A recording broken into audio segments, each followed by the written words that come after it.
Nós somos o círculo. Um círculo só. Um círculo só. Um círculo só. Um círculo só. Um círculo só. Muito bem. No caminho do cultivo, nós enfrentamos muitas situações diferentes e desafiadoras. Nós temos obstáculos mais óbvios, os nossos padrões condicionados,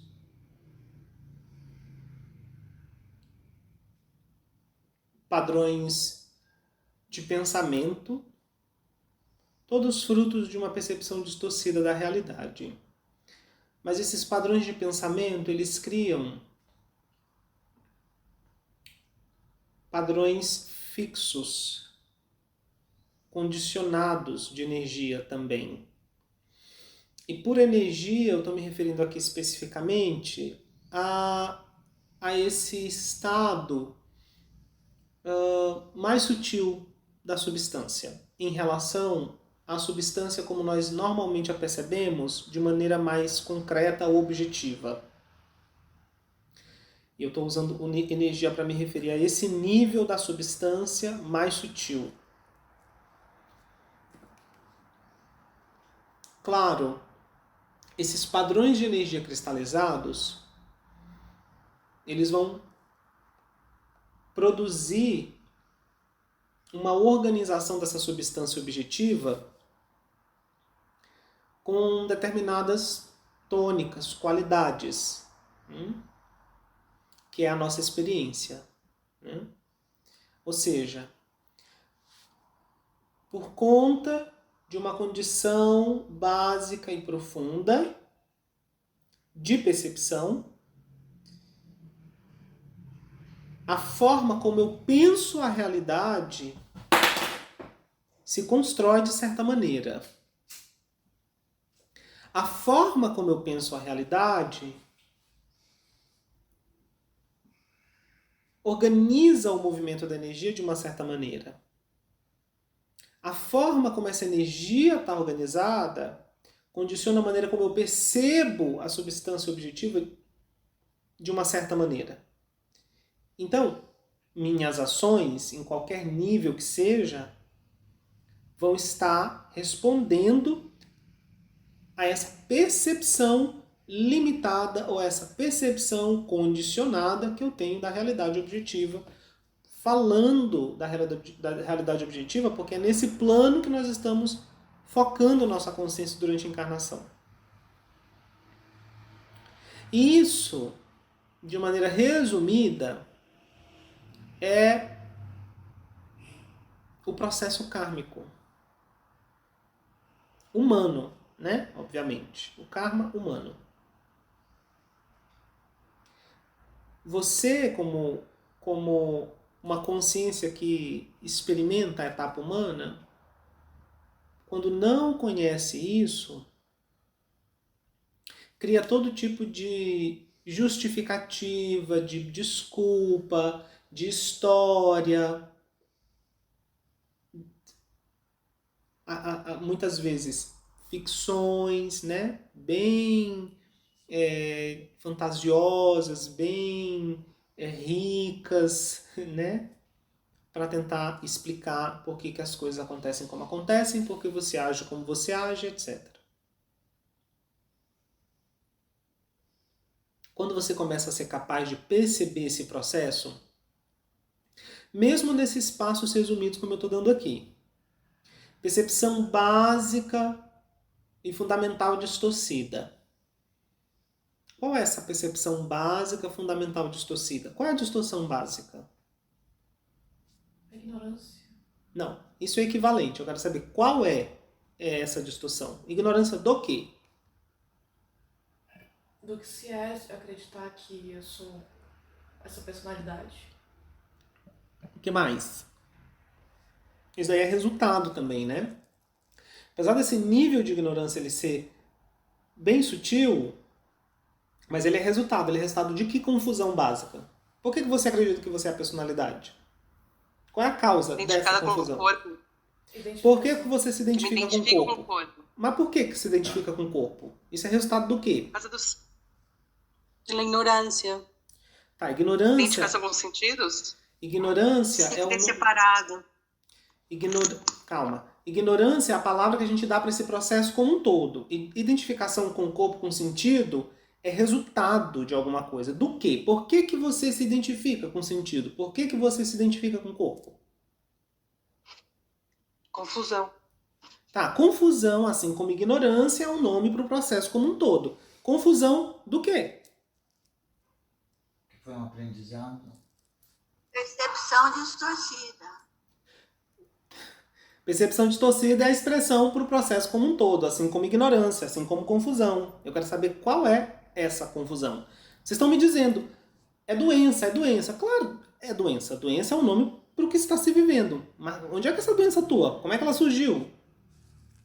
Qual é a causa dessa doença? Esquecimento Do quê? de quem se é. Por que você esqueceu do que você é? Percebe? Porque se iludiu. Porque o quê? Se iludiu. E por que se iludiu? Porque se iludiu. Mas por que se iludiu? Vocês... Porque achou que era outra pessoa. Outra pessoa? Qual era a pessoa que era? A ilusão Eu e o outro. Ah, como é que é? Eu e o outro. Tá, e o que isso tem a ver com o processo? A confusão Do quê? do entendimento de tudo. De tudo o quê? Da De separação. tudo que se é. Separação do quê? Eu e o outro. Matéria e espírito. Ó. Vocês estão só regurgitando. Tá vendo? Vocês estão só regurgitando formas pensamentos impressas no campo mental, na aura, de tudo que vocês ouviram. Mas vocês não conseguem criar a compreensão lógica do processo. Vocês estão atirando no escuro. Ah, eu já ouvi isso daqui. Talvez seja isso daqui. Ah, já ouvi falar que é isso daqui, que o problema é esse. Então deve ser isso daqui. Ah, ignorância. Ah, isso. Ah, aquilo. A compreensão intelectual, ela não garante a experiência. Mas sem a compreensão intelectual, quando você já está na condição de ignorância, é muito difícil você alcançar a experiência. São raros os casos, e isso porque éons foram dedicados ao acúmulo de mérito e do desenvolvimento da compreensão, e por conta de uma conjuntura kármica muito específica, uma encarnação se dá com pouca compreensão, mas o acúmulo extraordinário de mérito garante a experiência. Porque ele só precisa de uma palavra para romper o véu. Baixa alma.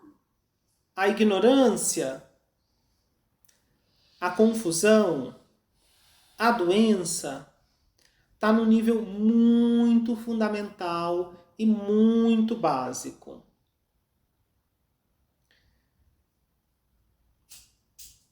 Não é a condição natural. Não é a condição natural. Qual é a condição natural? A sabedoria, ela se refere ao quê? É sabedoria do quê? Conhecimento da própria essência. Da própria essência. E o que é essa essência? Essência divina. E o que é a essência divina? Tá vendo? Teria a ver com a natureza do que seria eu e do que seria todo o resto. O que caracteriza isso? Como é que você sabe que isso que você acessa sobre você agora já não é a última verdade? Por que você acha que o que você sabe sobre você agora não é a verdade última? Não é tudo que há para saber sobre você?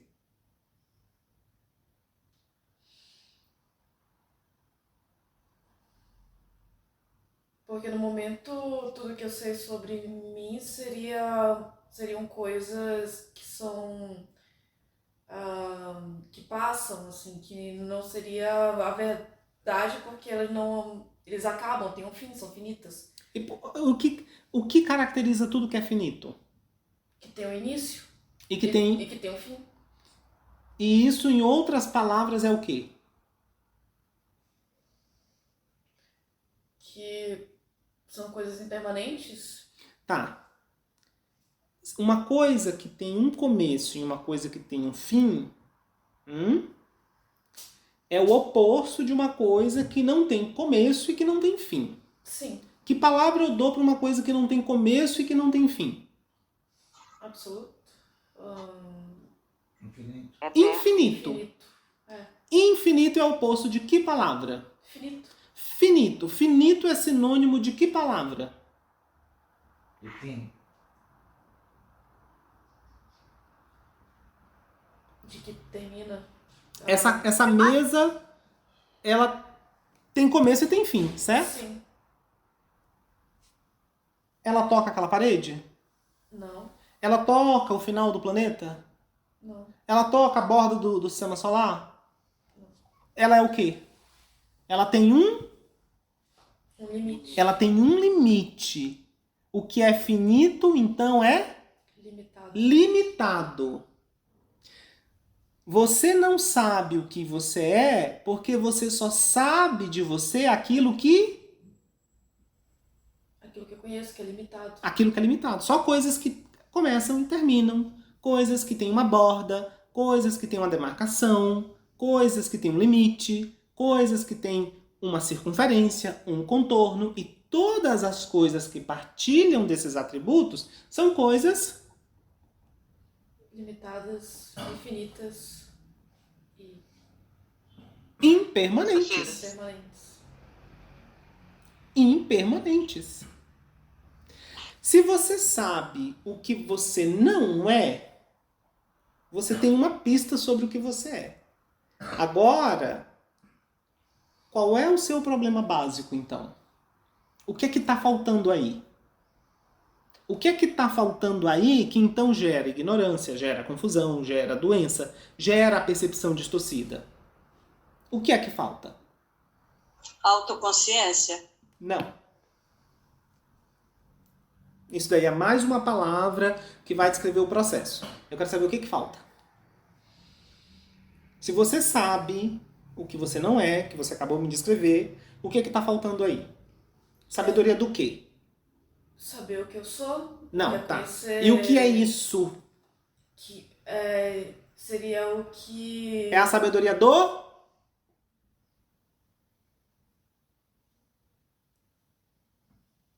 O que é que você já sabe sobre você?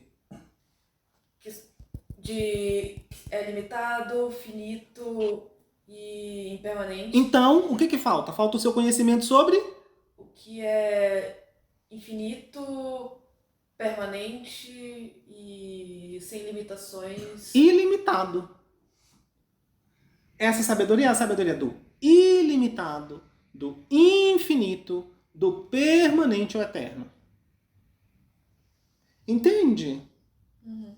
Se você não pensar com essa lógica, você vai comprar qualquer balinha que lhe venderem onde o rótulo tiver escrito sabedoria, autoconhecimento, autoconsciência, liberação, cura, emancipação, nirvana, iluminação, moksha. Se você não sabe qual é o objeto da sua busca, qual é a sua meta, qual é o seu rumo, que garantia você tem de que o passo que você está dando aqui está lhe aproximando ao invés de estar lhe distanciando do seu objetivo. Compreende? Sim. E quando você contempla isso, você experimenta uma clareza mental. Se você conseguiu acompanhar essa conversa, e acompanhar essa conversa já exige uma certa sutileza mental, nem todo mundo consegue acompanhar a conversa. Mas se você conseguiu acompanhar, você experimentou aqui clareza mental. Você experimentou uma bruma sendo dissipada da sua percepção e a sensação de que o alinhamento aconteceu. Ah, é verdade. É isso. É nessa direção que eu devo ir. Opa! Então, você começa a ver com mais clareza onde você está.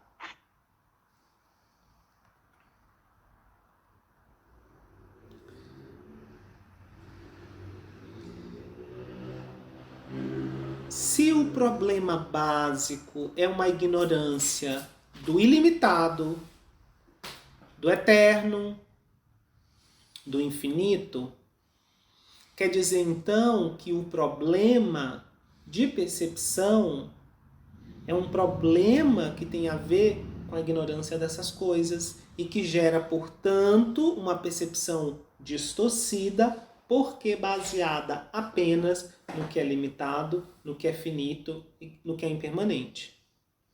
Com uma percepção de tal modo limitado, condicionado, você vai ter então padrões de energia que vão se cristalizar, vão se construir com base apenas numa perspectiva limitada. O que vai gerar, portanto, uma visão, uma experiência objetiva que é limitada. E você vai responder com a sua ação a essa perspectiva limitada da realidade. O que vai fazer com que você então crie, reproduza e fortaleça a experiência limitada. Não importa se ela é bonita, se ela é feia, se ela é agradável, se ela é desagradável, porque o pedaço de plástico, por menor que seja, guarda as propriedades do todo. Consegue entender isso? Você é tudo átomo. Não. Não? Um pedaço de plástico, ele vai guardar as propriedades do plástico. Pode ser eu corto ele pequeno, pode ser eu tenho uma casa de plástico, pode ser eu tenho um sapato de plástico. Se eu tenho substância organizada atomicamente como esse elemento, ele vai guardar as mesmas propriedades. Então, o universo, ele é polar. Cada átomo do universo é polar. Como você vai experimentar essas polaridades? Não importa. Bonito, feio, alto, baixo, grande, pequeno, dói, dá prazer, dia, noite, não importa. Então, o fato de estar separado ou não estar separado, de ser amplo ou de não ser amplo, não interfere na qualidade básica da substância. A substância objetiva continua sendo polar. Agora, por você ser ignorante, inclusive, do que é essa substância, você sofre. Porque você nega como as coisas realmente são e você não somente vive com base na crença de que as coisas não são como elas são, como você fica tentando fazer com que elas sejam uma coisa que elas nunca vão ser. Por exemplo, elas nunca vão ser permanentes, elas nunca vão ser infinitas, elas nunca vão ser ilimitadas. Não está na natureza do fenômeno isso.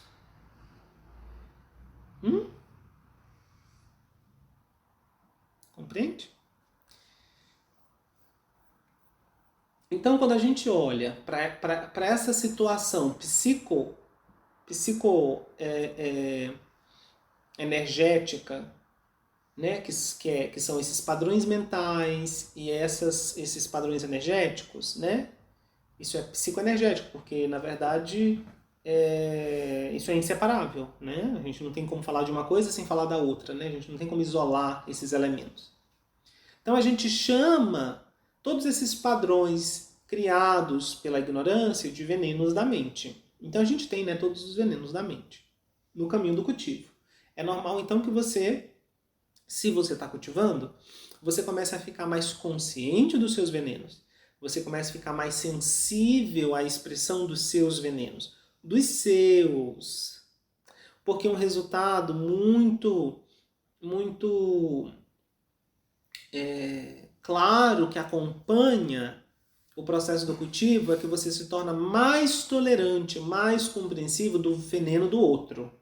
Na medida em que você percebe quão profundamente agem os seus venenos, mais compassivo você se torna com a atuação dos venenos no outro, porque você começa a entender que, bom, é assim que funciona.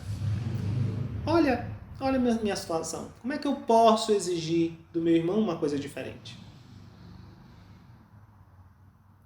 E aí o que acontece é uma coisa muito natural. Isso é um processo. A gente não criou esses venenos da mente num dia, num ano, numa vida, numa era. Não. A gente criou isso em eras de experiência. Eras de experiência. A gente fortaleceu certos padrões. E naturalmente, por estarmos nos experimentando como elementos muito impermanentes, nós temos esse senso de, especialmente pela cultura em que a gente vive, né? A gente vive numa cultura particularmente imediatista. Como é que eu faço para acelerar isso? Como é que eu faço para fazer com que isso seja mais rápido?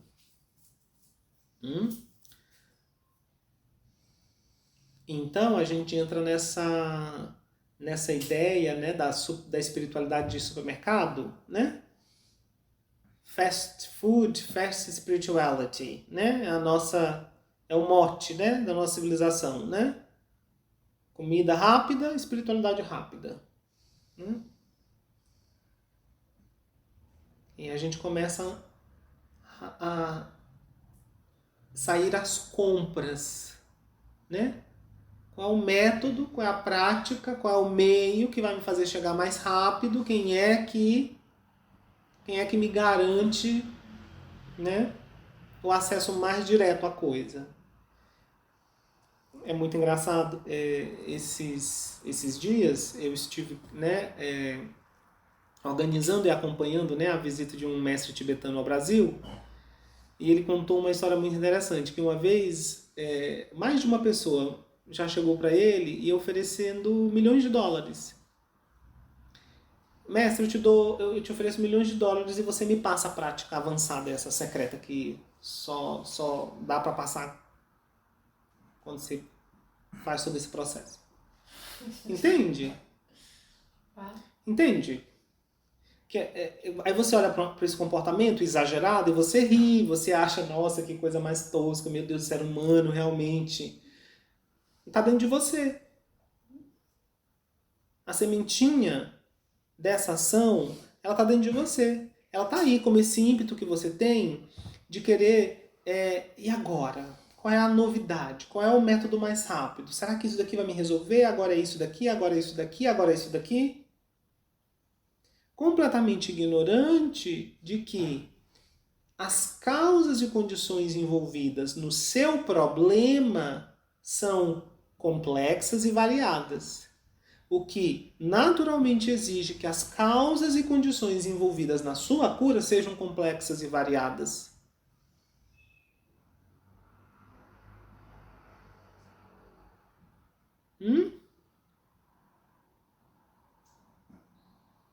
Você criou um problema generalizado no seu organismo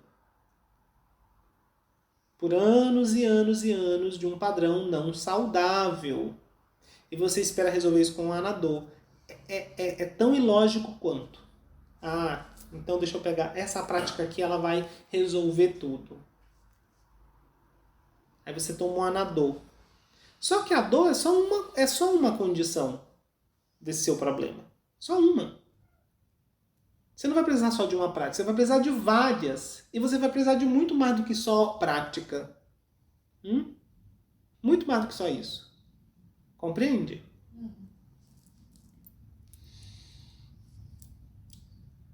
Aí quando você começa a entender isso, aí você pensa, bom, então é quase impossível. E agora, como é que faz? Né? Não tem jeito, então.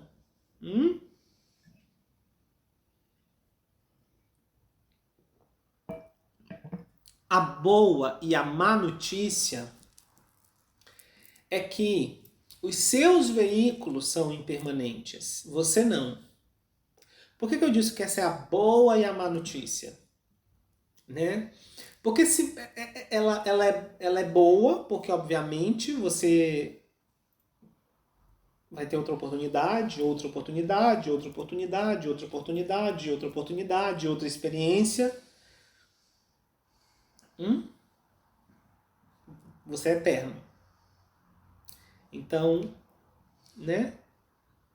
A má notícia é que você vai ter outra oportunidade, outra experiência, outra experiência, outra experiência. Porque se você fosse impermanente, era morrer e deixar de existir. Você estava livre da perturbação. Né? Então essa é uma boa e uma má notícia. É uma boa notícia porque como você é eterno, você tem sempre a chance de, nesse momento, começar a mudar a rota.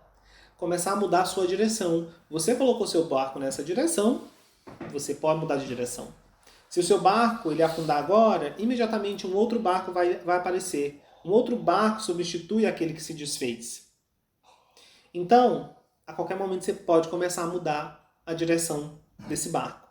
A má notícia é essa. Bom, seu barco vai afundar, isso não quer dizer que você está livre de responder pelas consequências das suas escolhas. Um barco imediatamente aparece e você vai sofrer as consequências das suas escolhas, sejam elas positivas ou negativas. Porque você é o poder máximo do seu universo, da sua experiência. Para o bem e para o mal. Então, sempre que eu vejo esse tipo de atitude, esse tipo de comportamento, eu penso, mas, horas, você não tem o que fazer. Uma hora você vai ter que começar a tomar jeito. Porque você é eterno. Né? Você é eterno. Você pode criar para si experiências infernais, atrozes em sofrimento, inimagináveis para a gente como seres humanos. A gente não tem como imaginar o que é a experiência de um ser infernal. E isso não destrói aquela essência básica. Isso não destrói o átomo espiritual. Isso pode apagar todas as memórias, todas as qualidades, todos os atributos, todos os desenvolvimentos, mas isso não destrói o potencial daquele átomo. Ele é eterno, ele é indestrutível no seu nível mais básico. Então, assim, não importa que nível de destruição você crie para si mesmo com as suas escolhas, você vai sobreviver e você vai ter que continuar. Então, assim, seja inteligente. Seja inteligente. Você é um ser humano, você tem um organismo que lhe permite aplicar o poder do intelecto. Use-o de maneira favorável para você.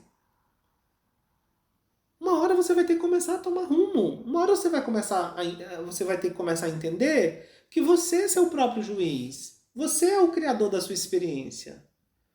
E quanto mais cedo você aceitar isso, mais cedo você vai começar a mudar a direção da sua experiência. Ninguém lhe obrigou a nada. Ninguém lhe trouxe até aqui. Isso é o resultado das suas escolhas. Então, você quer uma prática super avançada? Você quer uma prática insuperável? Quer um método infalível? Faça escolhas conscientes. Faça escolhas conscientes. Esse é o método supremo. Porque você pode alinhar, você pode meditar, você pode fazer o que você quiser. Mas se você não fizer escolhas inteligentes, tudo isso vai ser uma pequena força num mar de forças adversas que você está pondo em movimento constantemente. Escolha conscientemente no que você pensa. Escolha conscientemente ao que você dá a sua atenção. Escolha conscientemente onde você bota a sua energia física. Escolha conscientemente onde você bota a energia da sua palavra. Escolha com consciência.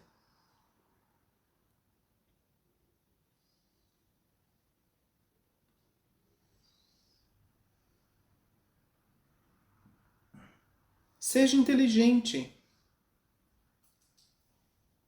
Pense da causa para o efeito. Pense da causa para o efeito. Isso é simplicidade. É por aí que começa. Se você não tiver essa base, a interiorização, ela vai produzir para você apenas o efeito paliativo de um analgésico. Você precisa entender isso. Que a interiorização sem a base da virtude, ela só produz o efeito paliativo de um analgésico. Não vai curar seu câncer. E daqui a pouco, seu câncer vai estar tão espalhado que nem vai dar conta da dor. Você vai precisar de doses cada vez mais fortes, substâncias cada vez mais poderosas para lhe distrair do incômodo que é a ignorância. Até que esse veículo não aguenta a pressão, as partículas começam a se desorganizar e você entra no processo de reconstrução de uma nova forma. Compreende?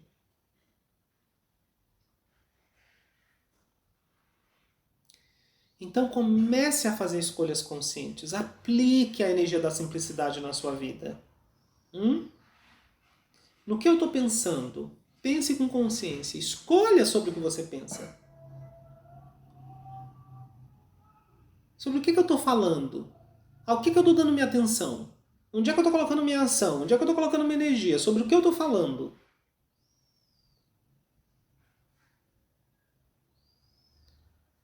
É por aí que você começa. Com essa base, sim. Com essa base, a interiorização, a meditação, ou o cultivo energético e espiritual de consciência se transformam numa ferramenta poderosa de autodesenvolvimento. Mundano e supramundano. Mas sem isso, é um analgésico.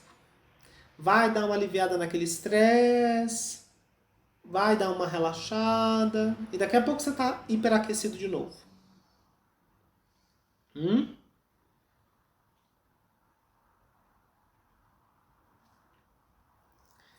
Muito bem. Se vocês tiverem questões, o espaço está aberto sobre esse ou qualquer tema. Mano, pra mim, de certa forma, foi um alívio isso que você tá falando. Porque o que eu tô conseguindo fazer é exatamente, assim, é lógico, né? Não com exímio, mas o que eu tô conseguindo fazer é isso, é sempre me voltar para o que tá acontecendo, o que eu tô pensando, o que eu tô fazendo.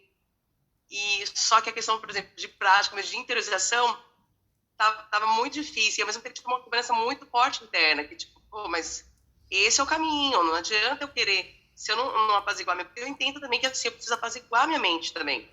Nesse processo de prestar atenção em mim mesma, eu acho que a interiorização, ela ajuda nesse processo também. Anda junto também. Assim, para facilitar. Não sei se eu estou falando uma coisa que eu certo. Eu sinto que facilita.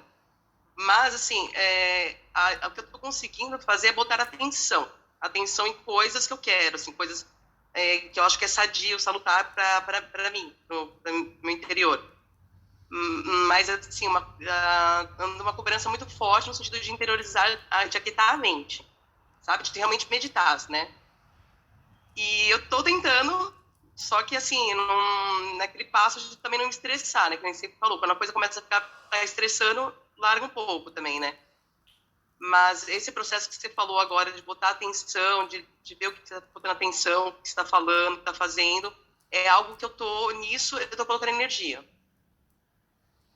Mas para mim eu estava sentindo isso, que ainda não era o bastante.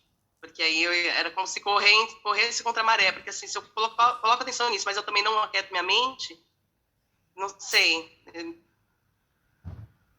Então,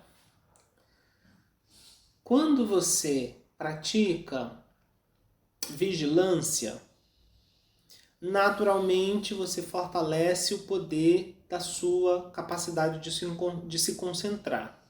Porque isso é vigiar, né? Isso que eu estou falando de simplicidade, de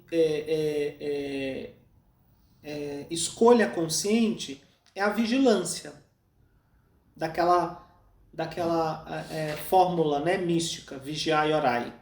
Isso é a vigilância. Eu estou consciente, eu estou atento no que eu estou pensando, que eu estou falando, no que eu estou me envolvendo, onde eu estou botando minha energia física, né, sutil. Isso é o vigiar. Claro, esse exercício ele é repetitivo. Ele é repetitivo. É a todo momento. E isso então vai me desenvolvendo uma grande flexibilidade mental. E eu vou começando a ficar mais consciente de mim em relação aos meus objetos de percepção. Porque quando eu tenho que fazer esse questionamento no que eu estou pensando, eu tenho que fazer esse arco de voltar a atenção para mim em relação ao meu objeto de percepção que me dá a referência de mim. Como eu começo a integrar a própria dualidade no meu cultivo da não dualidade. Porque eu primeiro preciso me familiarizar com os elementos dessa dualidade. Porque falar de unidade, filosofar superficialmente, e filosofar é até um exagero, né? Discursar superficialmente, na verdade, sobre unidade é inútil. É uma perda de tempo. Sinceramente, é uma perda de tempo. Então eu preciso me familiarizar primeiro com os elementos desse processo dual, desse processo dialético eu-outro. Então vigiar é essa familiarização, porque cada vez que eu me questiono, eu pratico um momento de autoconsciência e um momento de consciência do objeto. O que eu estou pensando? Para dentro, para fora. O que eu estou falando? O que eu estou fazendo? Eu, outro. Eu, outro. E quanto mais eu vou exercitando isso, mais eu vou ficando consciente de mim. Porque esse mim é dentro, ele é bem profundo, percebe? Quando eu me coloco, o que eu estou fazendo? Eu estou no nível do corpo, né? É eu e a minha borda de interação é a superfície do corpo, que está fora do corpo. Eu falando, eu passa por essa fronteira fora do corpo, porque o processo de fala é interno e externo, né? Esse diálogo começa internamente e vai para fora. Por isso que a fala é a representação do plano astral, que é o plano intermediário. E por isso que a fala representa energia, porque ela faz a ponte entre os dois mundos. Ela começa lá dentro como um processo subjetivo e ela se direciona para fora no processo objetivo. E no que eu estou pensando, que é puramente subjetivo. O corpo não é referência do que eu estou pensando. O pensamento está acontecendo lá dentro. Mas o eu é mais sutil do que esse pensamento, porque o eu observa o pensamento. Então esse eu não pode ser esse corpo. Esse eu do eu outro não pode ser o corpo. Porque tem objetos de percepção desse eu que são internos ao corpo. Então esse exercício da escolha consciente, que é o que eu chamo da vigilância, ele é um exercício que lhe familiariza com o eu, em termos de presença, sujeito, autoconsciência, né? E todos os objetos mentais, sejam eles sutis ou objetivos, da experiência dessa presença, desse eu, desse ponto de referência. Tá? Então, é claro, para um aspirante, o exercício mais seguro é esse.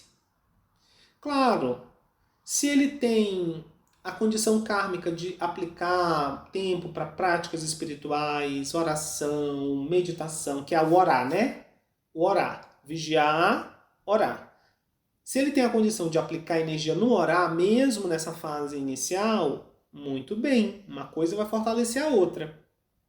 Mas se ele só quiser colocar atenção no orar sem fazer a vigilância, é nada.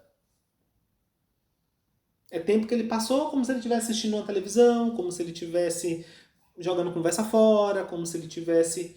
Não é negativo, né? Não é negativo porque não produziu causas de sofrimento, mas também não é positivo porque não produziu liberação, não produziu causas de bem-estar. Entende? É neutro.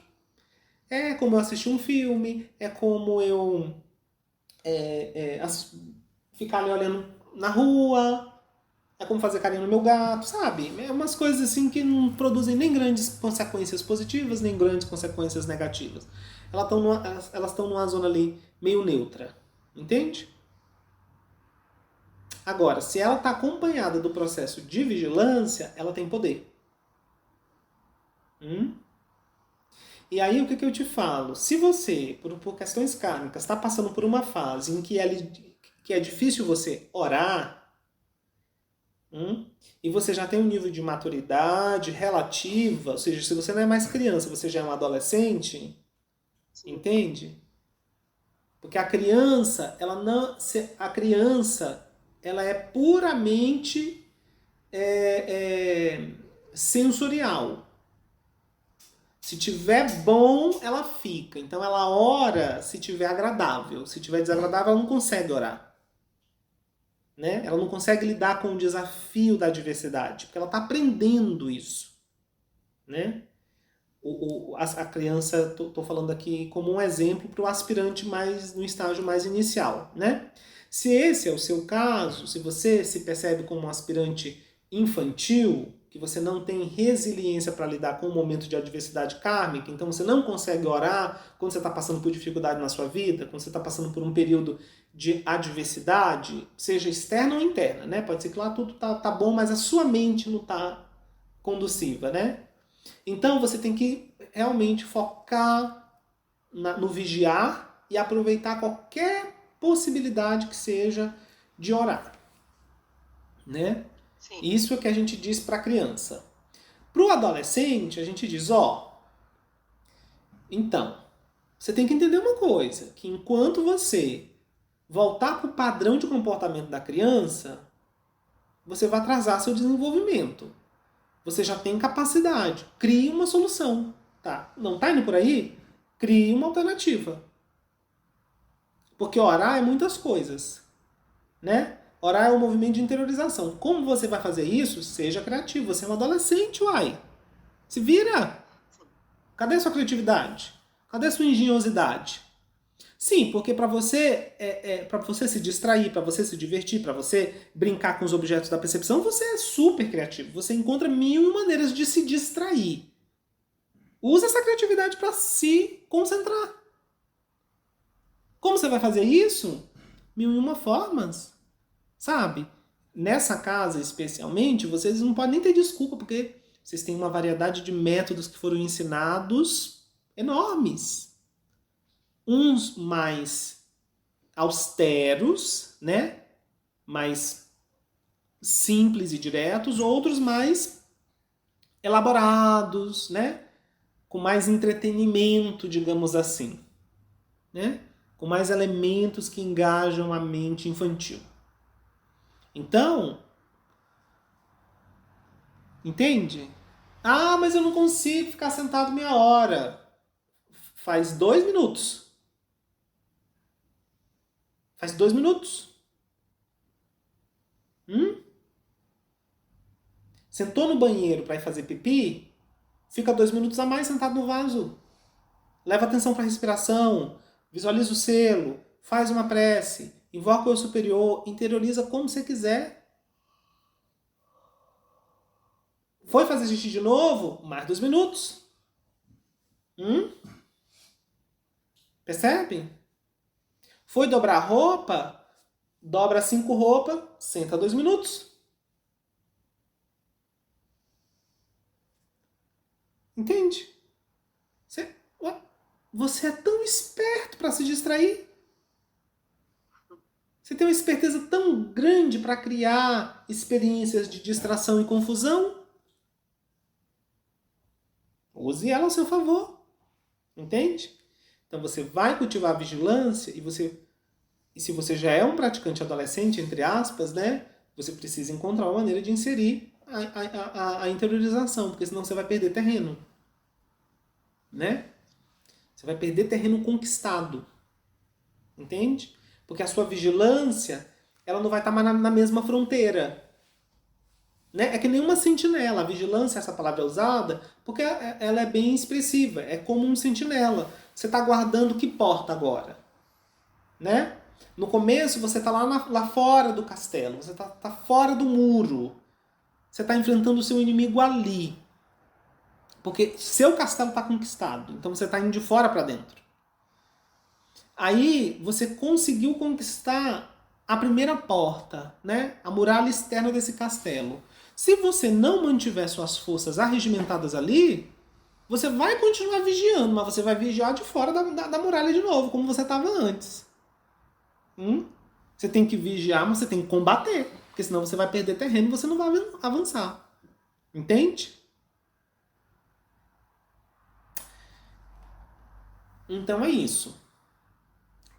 Nessa situação você precisa analisar bem sua condição, né?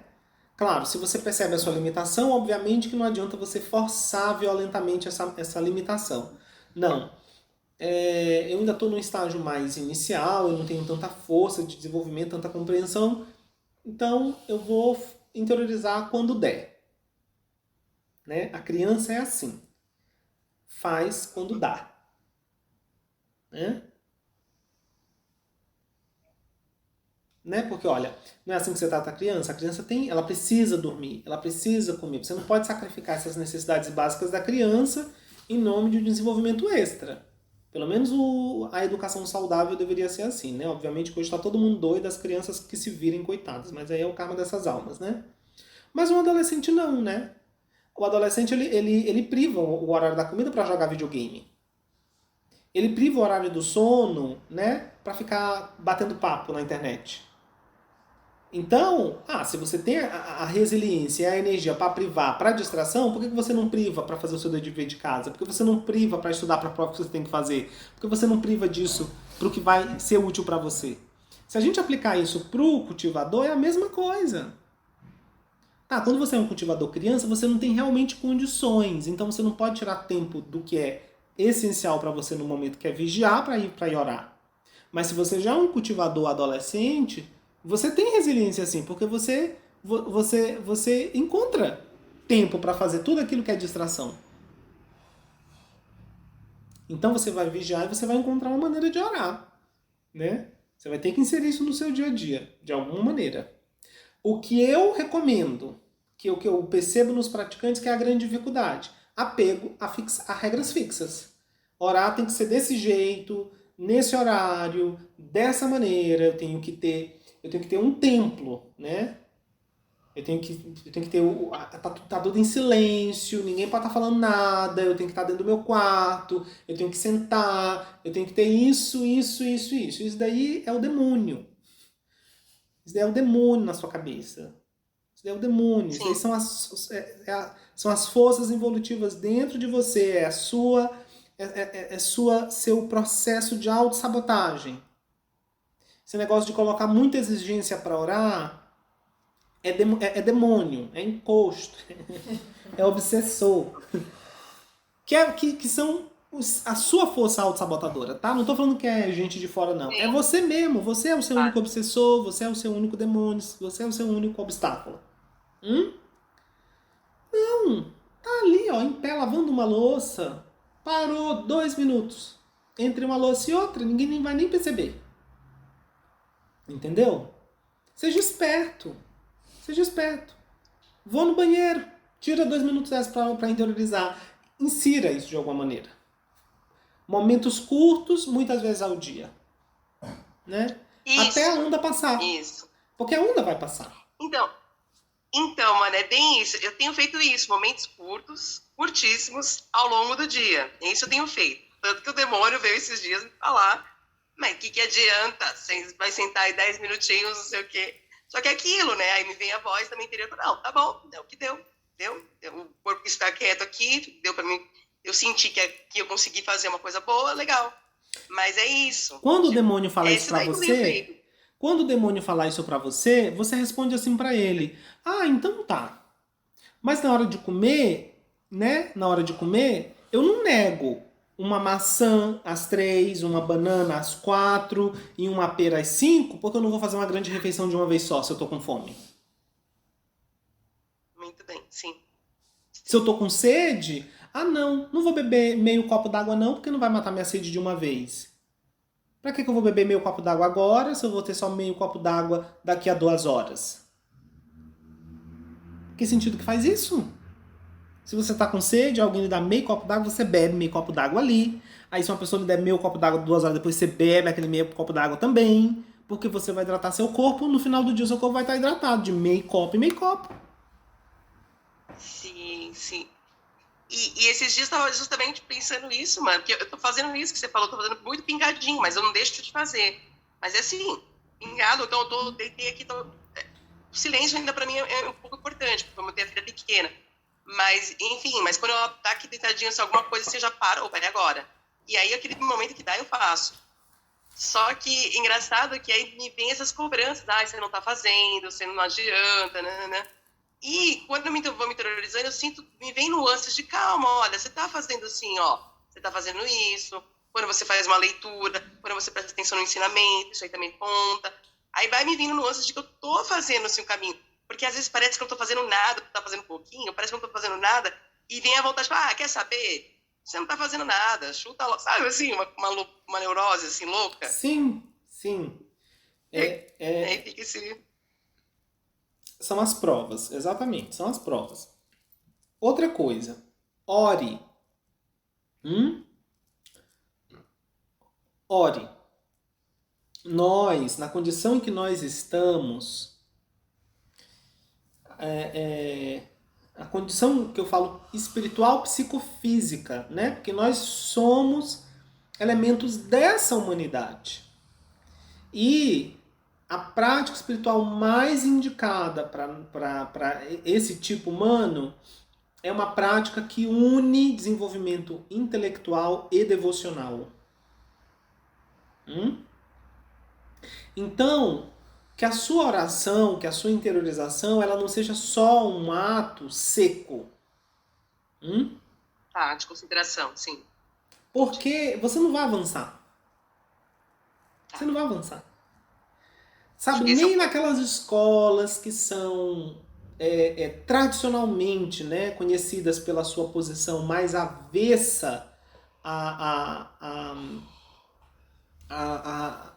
devoção, ou mais avessa, né, ao processo assim místico, digamos assim. Elas são mais focadas numa postura mais racional, né, em um sistema, né, mais casual, né, causal e lógico do processo de desenvolvimento espiritual. Mesmo nas tradições você vai ver que os grandes meditadores, aqueles que tiveram realização, eram grandes devotos. Você vai olhar mesmo no Zen, você vai olhar mesmo na tradição Theravada, né? Os grandes exemplos, eles conseguiram unir, né, que são tradições que eu falo que, né, elas são menos devocionais, digamos assim, na aparência, né? Na seu posicionamento filosófico até. Mas os grandes praticantes, eles conseguiram unir ali desenvolvimento intelectual e devoção. Então, ore. Reconheça a presença do seu Deus interno. Contemple essa presença em você. Sabe? E invoque, chame e se abra. Sabe? Exerça a sua vontade para o alto. Porque você está completamente familiarizada com jogar a sua vontade para fora, que é desejar coisas, objetos, pessoas, situações. Exercite sua vontade espiritual, uma vontade que vai para o alto, que ela é vertical, não tem a ver com as coisas do mundo. Então, chame seu Deus interno, invoque seu Deus interno, então se abra para receber a resposta, porque ela sempre é imediata. Nunca há não do seu Deus interno para você. Nunca há não. A resposta é sempre imediata. Se você se abrir, ela toca. E se você se refinar, você começa a ouvir, a ver, a sentir, a cheirar, a saborear. Porque quanto mais refinado você vai deixando o seu organismo, mais impressionável ele se torna aos impulsos internos. Então, invoque, ore. E isso é no seu quarto, misticamente falando, né? Jesus fala assim, entra dentro do seu quarto, em secreto, fala com teu pai em secreto que ele te ouvirá. Isso não tem a ver com fora. O quarto secreto é aqui. Ninguém precisa saber que você tá meditando. Você não precisa fazer posição de lótus, fechar os olhos, acender um incenso. Não, você pode estar caminhando na rua, você pode estar falando, você pode estar assistindo uma televisão, você pode estar lavando uma louça, você pode estar trabalhando, fazendo o que for. Ninguém sabe o que você está pensando. Se a sua atenção ela não é demandada fora, se você não está tendo que fazer escolhas, porque aí você tem que vigiar, né? Quando você está interagindo com o mundo está chamando sua atenção e você precisa escolher no que vai pensar, escolher o que vai falar, escolher o que vai agir. Aí você tem que vigiar. Opa, eu estou pensando no quê? Eu estou falando o quê? Eu estou botando minha atenção, minha energia no quê? Eu estou fazendo o quê? Se você não está no momento da demanda da interação, ore. Converse com Deus. E abra para receber. Entende? Então esse interiorizar não precisa ser só o movimento formal de colocar atenção na respiração, no mantra, na visualização e parará. Não. Pode ser um momento de intimidade com aquilo que está mais perto de você do que sua própria respiração. Então nós ficamos por aqui. Vamos fazer um momento então de reconhecimento, né, do benefício da instrução.